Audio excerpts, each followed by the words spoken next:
Welcome students. ये video matter in our surroundings जो कि क्लास 9 साइंस चैप्टर 1 है उसका पार्ट 4th वीडियो है। We hope you enjoyed part 1, part 2 and part 3 of the videos of the series, जिसमें कि हमने पूरे चैप्टर को एक्सप्लेन किया है और जो एनसीईआरटी क्वेश्चंस हैं, जो इंटरनल क्वेश्चंस होते हैं, बुक के इंटरनल में जो क्वेश्चंस होते हैं उनको भी एक्सप्लेन किया है पार्ट 1, 2 एंड 3 में। अब इस चैप्टर में हम एनसीईआरटी सॉल्यूशंस, जो कि एंड में एनसीईआरटी एक्सरसाइज होती है, उसको हम सॉल्व करेंगे। ओके, आइए। Now our first question is convert the following temperature to Celsius scale. First है 300 degree Kelvin. We know the formula that degree Celsius is equal to degree Kelvin minus 273. So our first question is 300 degree Kelvin. तो degree Celsius में क्या होगा? 300 degree minus 273 which would be equal to 27 degree Celsius, which is this, right? अब second है 573 degree kelvin. Similar way में degree Celsius होगा 573 minus 273 which would be 300 degree Celsius. Okay. Now next question है convert the following temperature to Kelvin scale. अब हमारे पास kelvin scale में दिया हुआ है, डिग्री सेल्सियस में दिया हुआ है, उसको केल्विन में कन्वर्ट करना है। हमारा फॉर्मूला क्या हो जाएगा डिग्री केल्विन का? डिग्री केल्विन का हमारा फॉर्मूला होगा डिग्री सेल्सियस प्लस 273। ये जो 273 है, अगर हम इसको यहाँ पे ले जाएंगे तो डिग्री केल्विन इक्वल टू, ये माइनस है इधर आके प्लस हो जाएगा, is equal to degree Celsius plus 273। So first question क्या होगा इसमें? डिग्री केल्विन में निकालना है तो होगा 25 degree Celsius plus 273 which is 298। Next question में क्या होगा? 373 degree Celsius plus 373 degree Celsius plus 273 जो कि होगा 646 degree Kelvin. Okay, next question है give reasons for the following observation. Naphthalene balls, जो कि फिनाइल की गोलियां होती हैं, दे डिसअपियर विद टाइम। जब उन गोलियों को हम अलमारी में रखते हैं या कहीं भी रखते हैं, वो टाइम के साथ डिसअपियर हो जाती हैं, लिविंग एनी सॉलिड, कोई विदाउट लिविंग एनी सॉलिड, कोई भी उसका शेष नहीं बचता। अब ये नेप्थलीन बॉल ही नहीं, there are many substance which undergo state change from solid to gas directly. This is called as sublimation. ये हमने पढ़ा था, this is called as sublimation. Now naphthalene also undergoes sublimation very easily. Okay, thus naphthalene balls disappear with time without leaving any solid. इसीलिए वो time के साथ खत्म हो जाती हैं, वो डायरेक्टली सॉलिड से गैस में कन्वर्ट हो जाती हैं, जिसको कि हम सब्लिमेशन कहते हैं। ओके, नाउ नेक्स्ट क्वेश्चन है we can get the smell of perfume sitting several meters away. अब जो परफ्यूम होती है वो गैस की फॉर्म में होती है, और जो गैस के पार्टिकल्स होते हैं वो बहुत दूर दूर होते हैं, उनकी जो वेलोसिटी होती है वो बहुत हाई होती है, उनकी जो काइनेटिक एनर्जी होती है वो बहुत हाई होती है, इसीलिए उनका जो रेट ऑफ डिफ्यूजन होता है that is also very very high.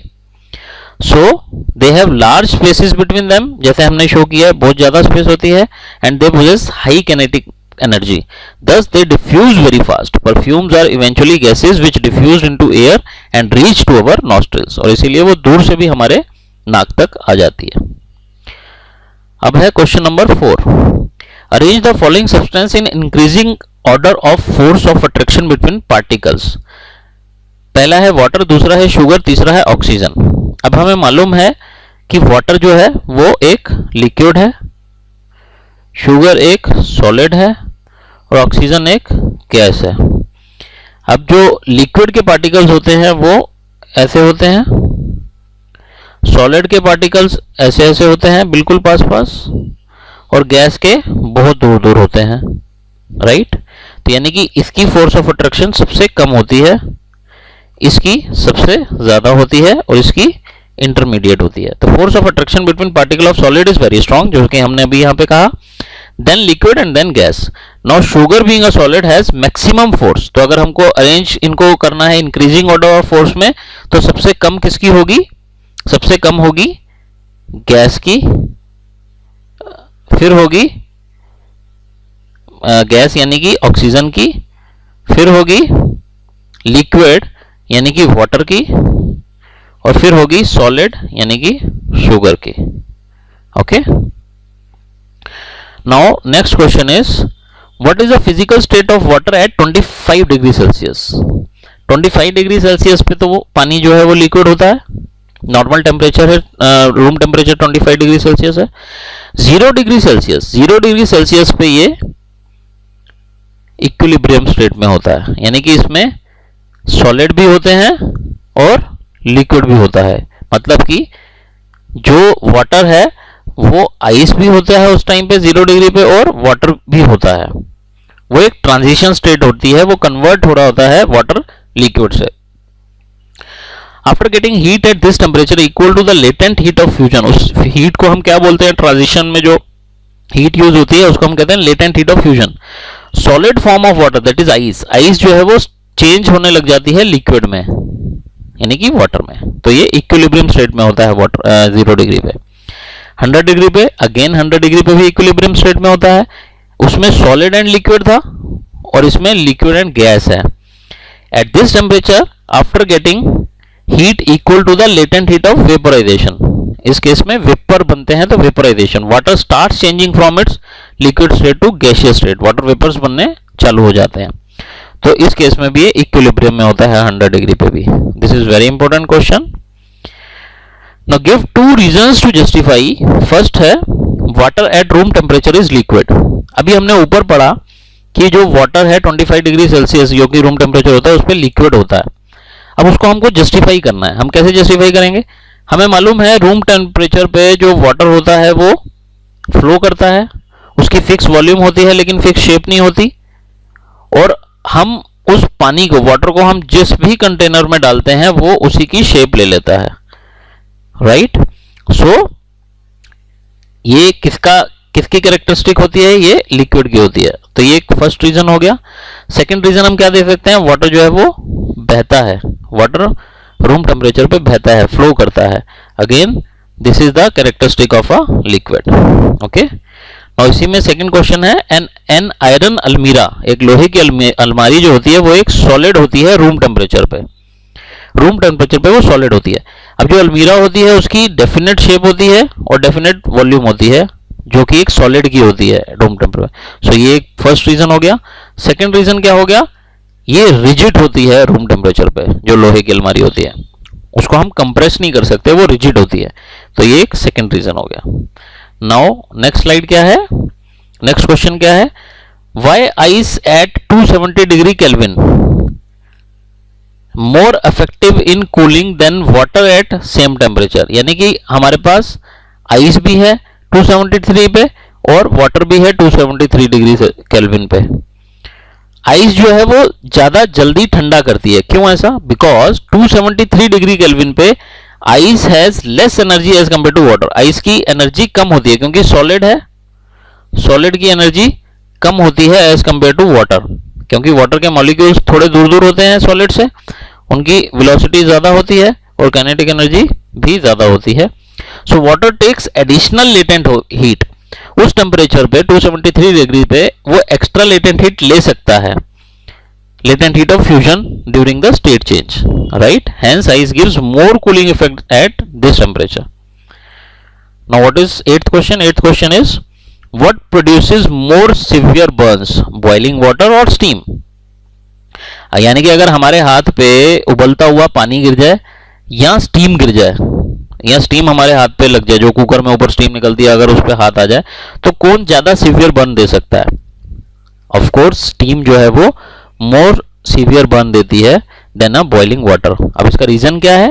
Because steam जो है that takes more heat in the form of latent heat of vaporization, वो ज्यादा हीट एब्जॉर्ब करके रखती है अपने पास में during which is called as latent heat of vaporization during the state change which results in severe ones, मतलब ज्यादा एनर्जी ज्यादा खतरनाक हो सकती है वो। नाउ क्वेश्चन 9th में हमारे पास एक ये डायग्राम दिया हुआ है A B C D E F, हमको इसमें बताना है स्टेट चेंज में क्या होगा। सबसे पहले A, सॉलिड टू लिक्विड में A हमने बताना है, तो ऑफ कोर्स हमें पता है सॉलिड जो है वो फ्यूज होता है, इसको हम कहते हैं fusion. So A is nothing but fusion. Now where is B? B is liquid to gas. So liquid यानी कि पानी से जब गैस वाटर वेपर बनता है उसको हम क्या कहते हैं? Vaporisation. So second is B is vaporization.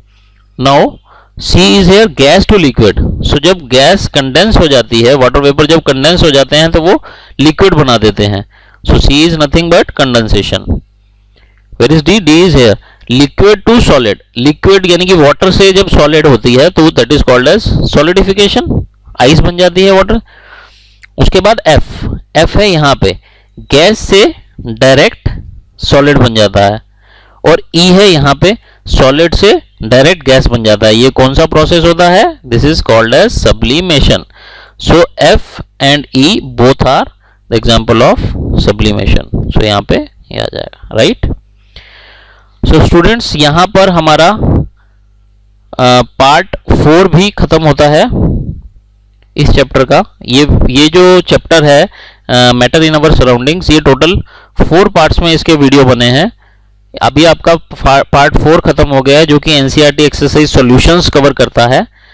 आप पार्ट 1, 2, 3 जो है वो हमारे यूट्यूब चैनल पे देख सकते हो, जो कि आप अभी भी हमारे यूट्यूब चैनल पे ही हो। आप इसमें सर्च मार के देख सकते हो, या फिर ऊपर एक आई का आइकन आ रहा होगा जिसमें कि हमने सारे वीडियोस को लिंक करके रखा है। आपके राइट कॉर्नर में ऊपर टॉप में आ रहा है, आप उसको भी क्लिक कर सकते हो बाकी के पार्ट्स देखने के लिए इस चैप्टर के। अगर आपको इसके नोट्स पीपीटी या पीडीएफ फॉर्मेट में चाहिए तो हमारी वेबसाइट www.vidyarjan.com/library पे विजिट कीजिए।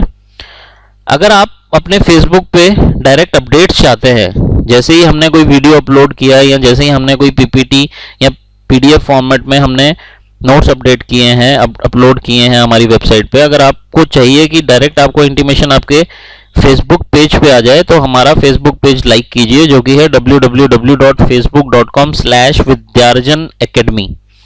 इसको आप लाइक कीजिए और इमीडिएटली आपको इंटीमेशन आ जाएगी जब भी हम कोई भी कंटेंट अपलोड करेंगे। And thanks for watching this video.